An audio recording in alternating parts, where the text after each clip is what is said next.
Hello बच्चों, आज हम लोग भौतिक विज्ञान क्लास 11th में विमीय विश्लेषण चैप्टर में विमाओं के उपयोग पढ़ेंगे। क्या पढ़ेंगे? विमाओं के उपयोग। इसके पहले आप लोगों ने विमीय सूत्र के बारे में पढ़ लिया है पूरा। अब विमाओं के उपयोग पढ़ेंगे। विमाओं के उपयोग, यूजेस ऑफ डायमेंशंस।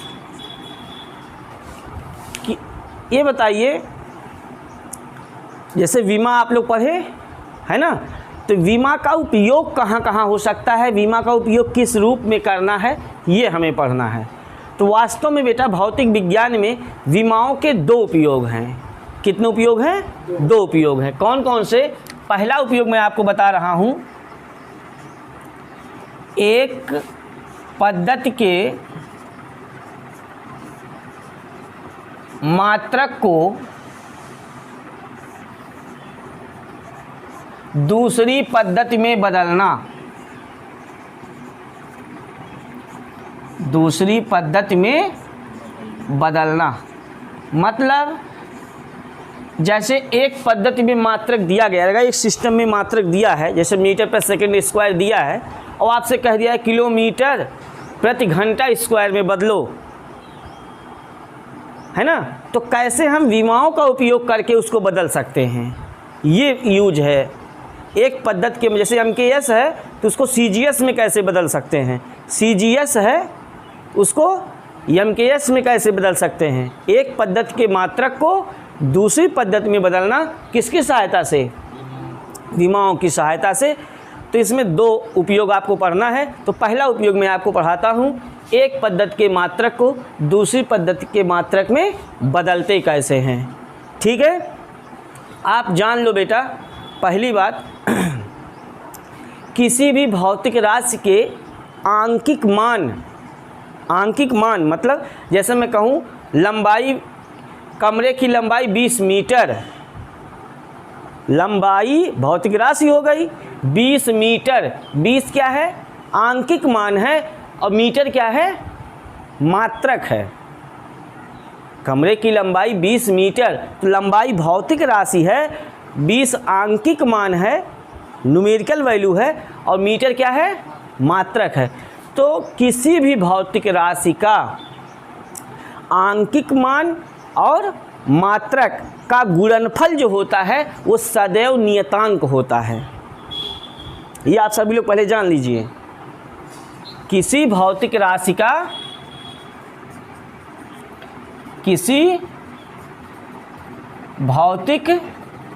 का क्या क्या? आंकिक मान और क्या? आंकिक मान और संगत मात्रक या मात्रकों का गुणनफल सदैव क्या होता है? सदैव नियतांक होता है। यदि हम मान लें, माना किसी भौतिक राशि का एक पद्धति में मात्रक या एक पद्धति में आंकिक मान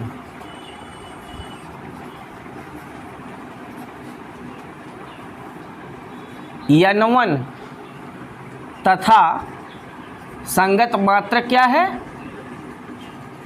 U1। ठीक है। और दूसरी पद्धति में आंकिक मान,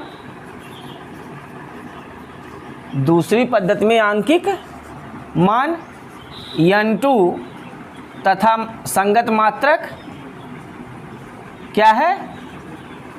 U2 हो तो P बराबर N1 U1 बराबर N2 U2। ये आंकिक मान है, ये मात्रक है। आंकिक मान और मात्रक का गुणनफल क्या होता है? नियतांक होता है। जब दो पद्धतियाँ होती हैं तो N1 U1 बराबर N2 U2 बराबर किसके? ये नियतांक मान लेते हैं। नियतांक कौन है? P है। ठीक है। आज मैं एक चीज़ और आपको बता दूं, हो सकता है आप भूले हो। जैसे बेटा आप लोग लिखते हो ना कि त्वरण का विमीय सूत्र क्या? LT-2 पढ़ते हो, LT-2। लेकिन इसका सही मतलब है कि त्वरण लंबाई में 1 और समय में -2 है। समय में क्या है? -2 है। बल को लिखते हो MLT-2 विमीय सूत्र में, तो इसका मतलब बल जो होता है द्रव्यमान में 1, लंबाई में 1 और समय में -2 होता है। ये इसका सही ढंग है। द्रव्यमान, लंबाई और समय। अब हम लोग याद करने के लिए पढ़ लेते हैं MLT-2 बल का विमीय सूत्र। लेकिन सही उसका अर्थ है कि बल जो है वो द्रव्यमान में 1 है, लंबाई में 1 और समय में -2। ठीक है। तो यहाँ पे अब इसी बात को हम यहाँ लागू करेंगे। कैसे? यदि भौतिक राशि द्रव्यमान में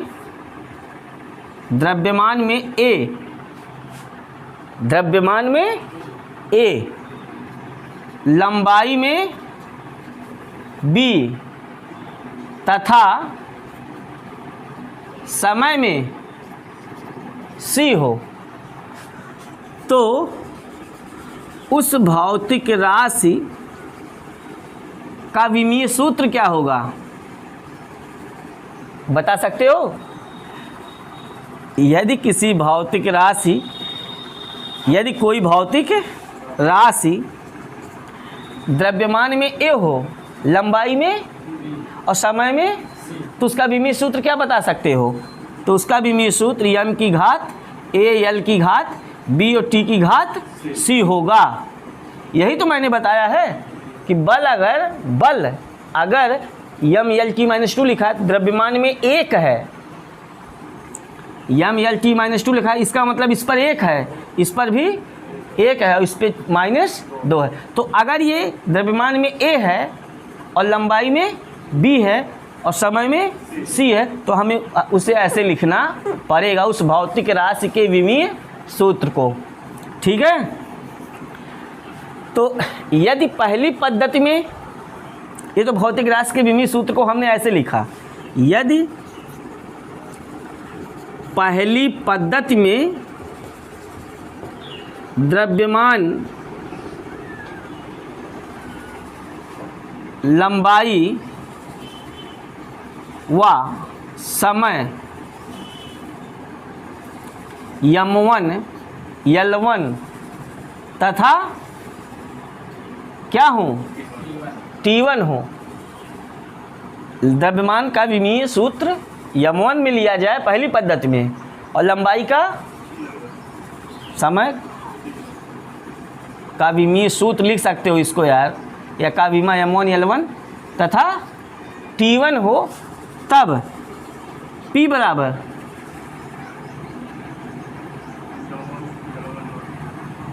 विमा कह लिया, मात्रक कह ले, है ना, उसको जिससे दिखा रहे हैं। तो P बराबर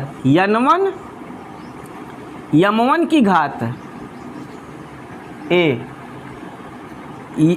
वो कामा लगा दिए, कामा नहीं रहेगा, L1 की घात B और T1 की घात C हो जाएगा। आंकिक मान और उसके संगत मात्रकों का गुणनफल क्या होता है? नियतांक होता है। ठीक है। इसी प्रकार दूसरी पद्धति में क्या लिखोगे? P बराबर डायरेक्ट लिख देते हैं N2 भाई वही द्रव्यमान और लंबाई m2 L2 और T2 हो तब m2 L2 की घात b और T2 की घात c हो जाएगा। तो चूंकि ये नियतांक जो है ये बराबर है, इसलिए ये बराबर इसके हो जाएगा। मान लो समीकरण 1 समीकरण 2 मान लें, ठीक है। तो समीकरण 1 व 2 से क्या हो जाएगा, n1 m1 की घात a L1 की घात b T1 की घात c बराबर n2 m2 की घात a L2 की घात b और T2 की घात c। ठीक है। तो यहाँ से क्या निकल जाएगा, n2 बराबर सूत्र क्या आएगा बताओ, n2 बराबर ये नीचे आ जाएगा इसके, तो क्या n1 और यहाँ आया m1 की घात a L1 की घात b T1 की घात c अपान m2 की घात a L2 की घात b और T2 की घात। अब इसको हम कैसे लिख सकते हैं,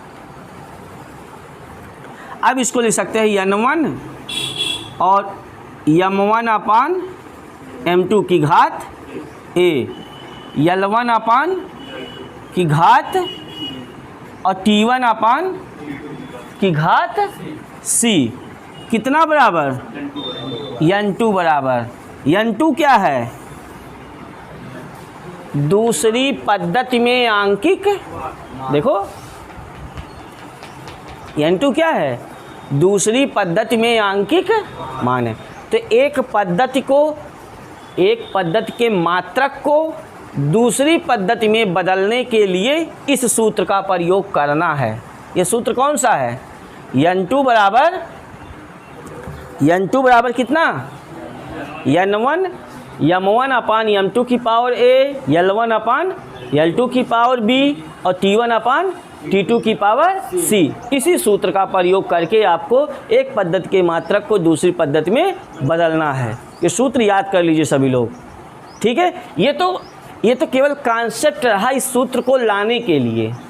हम जो भी सवाल लगाएंगे इसी सूत्र से लगाएंगे, जो भी सवाल लगाएंगे इस पे एक पद्धति के मात्रक को दूसरी पद्धति में जो बदलेंगे है ना, वो इसी सूत्र से लगाएंगे। इस सूत्र को लाया कैसे गया ये मैंने पूरा कॉन्सेप्ट आपको पढ़ाया है यहाँ। तो मुझे लगता है आपको ये कॉन्सेप्ट समझ में आया होगा। आप मेन जो है आपको वो फार्मूला है, वो फार्मूला आप याद कर लीजिए, ठीक है। तो ठीक है, आप लोग इसको नोट कर लीजिए।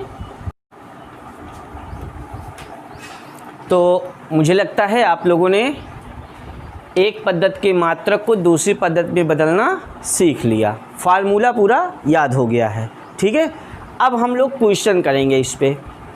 जैसे मैं पहला प्रश्न आपको इस पे बताऊं, मेरा पहला प्रश्न है, आपसे होम एग्ज़ाम में पूछा भी जाता है, कंपटीशन में सीधे मान पूछा जाता है।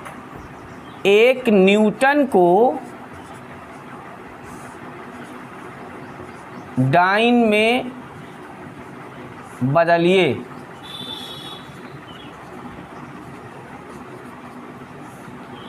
एक न्यूटन में कितने डाइन होते हैं, या एक न्यूटन को किस में बदलिए।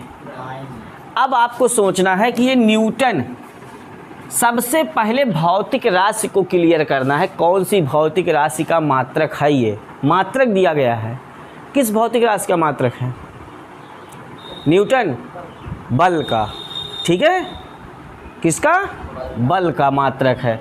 और किस पद्धति में है ये,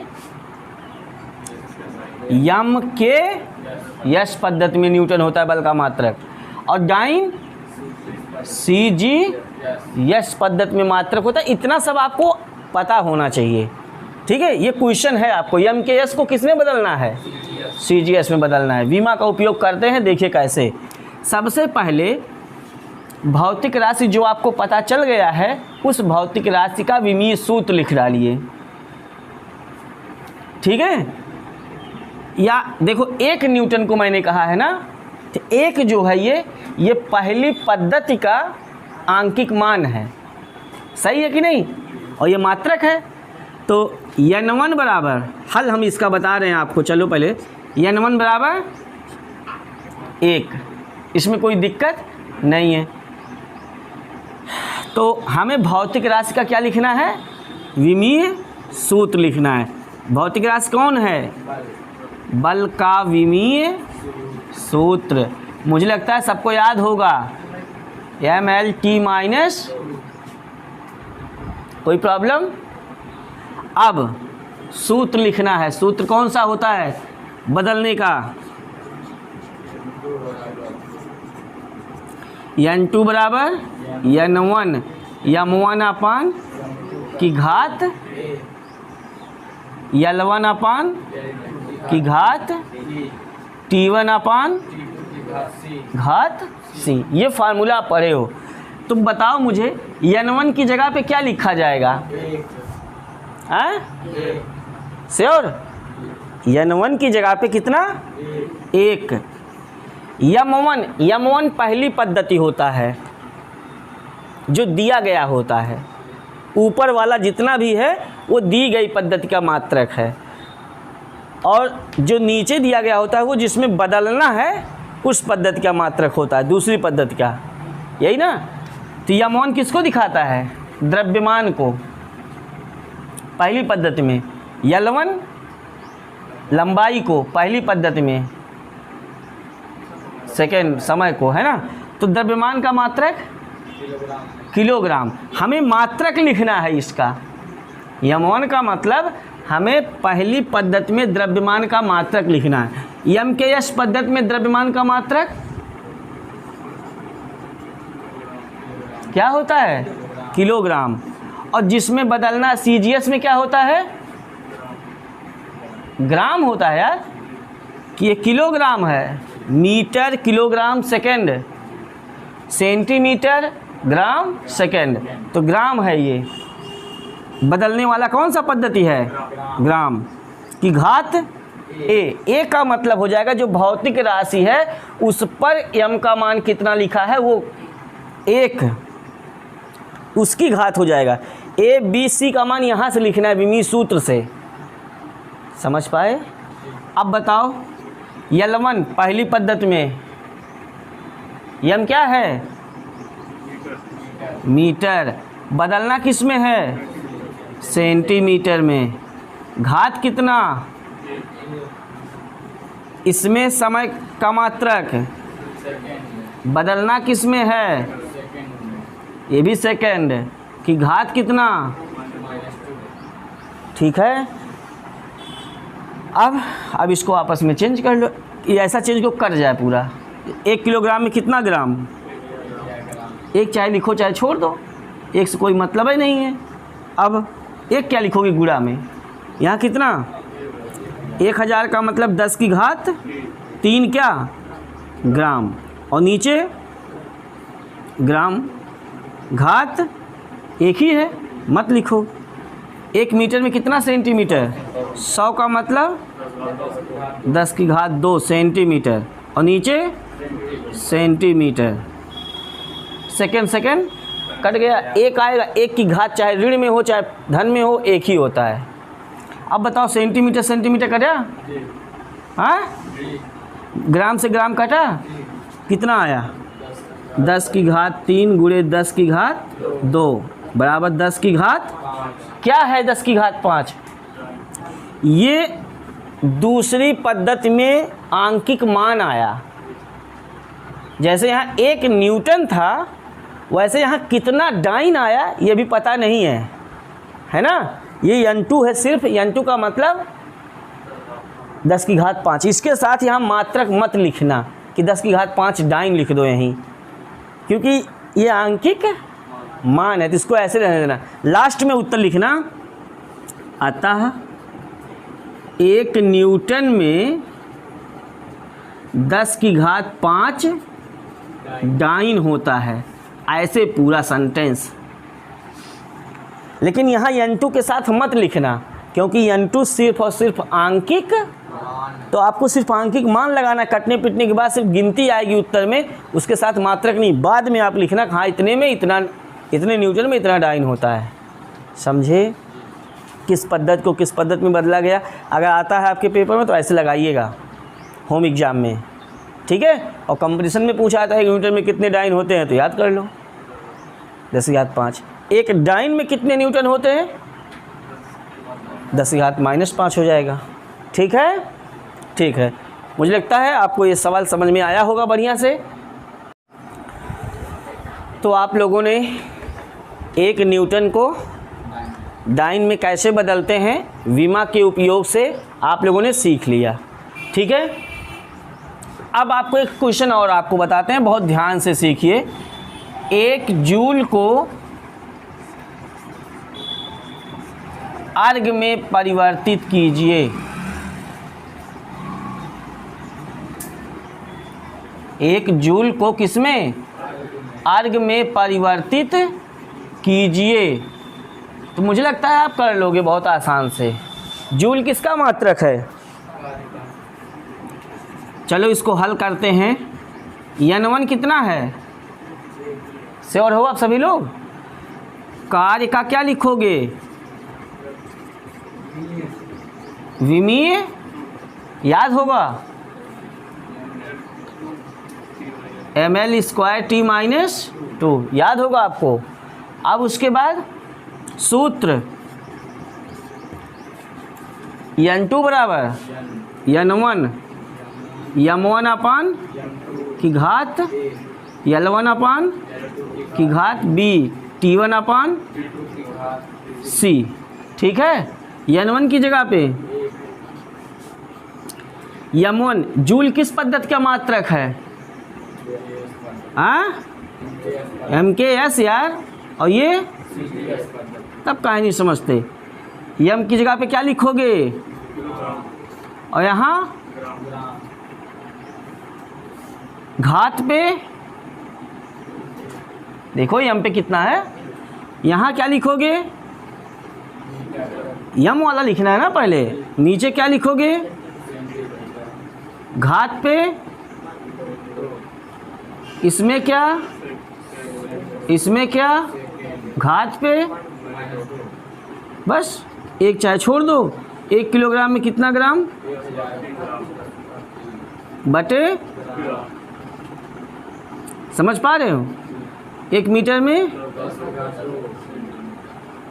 बटे की घात, सेकंड कट गया, ख़त्म हो गया, ये भी कट गया, 10 की घात, और 10 की घात 2 का वर्ग होगा, कितना आया, आया ना।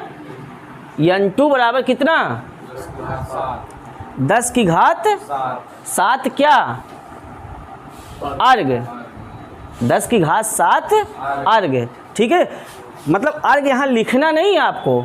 अब आप बताओ इसमें क्या बताओगे, 1 जूल में कितने अर्ग होते हैं, लिखोगे यहाँ। अतः 1 जूल में 10 की घात 7 अर्ग होता है, ठीक है। तो ऐसे आपको विमा का उपयोग करना बहुत कठिन नहीं है, बहुत आसान है। अभी और हम लोग नेक्स्ट वीडियो में बहुत सारे सवाल लगाएंगे, तो आप फटाफट समझ लोगे इसको, कैसे एक पद्धति के मात्रक को दूसरी पद्धति में बदलते हैं, ठीक है। तो बढ़िया है। अगर आपको वीडियो पसंद आ रहा हो तो आप सभी लोग वीडियोस को लाइक करें, अपने फ्रेंड्स में शेयर करें, हमारे चैनल को सब्सक्राइब करें। कोई भी प्रॉब्लम हो आप कमेंट करके पूछें, ठीक है। Very good, best of luck.